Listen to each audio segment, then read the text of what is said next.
আমি শুরু করব। হ্যাঁ হ্যাঁ, শুরু করো। তাহলে আমি চলে যাচ্ছি বিধানচন্দ্র দেবনাথের বাবার অভাব। বাবা, তুমি কেমন আছো? আছো কত দূরে? তোমার কথা আমার মাথায় সারাদিনই ঘুরে। তোমার সাথে কাটাতে দিন আমার মনটা চায়। পাই না তো আর তোমার দেখা, দিন তো চলে যায়। দিন রাত মাস বছর কেটে যাচ্ছে ঠিকই, তোমার আদর ছাড়া জীবন হয়ে যাচ্ছে ফিকে। আস্তে আস্তে হচ্ছি বড়, পাচ্ছি না তোমায়। বাবার ভালোবাসাটা কি দিতে পারে মায়?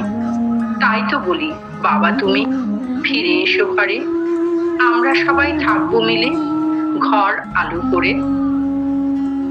ধন্যবাদ। চমৎকার কবিতাটা ভালো লাগলো ভীষণ।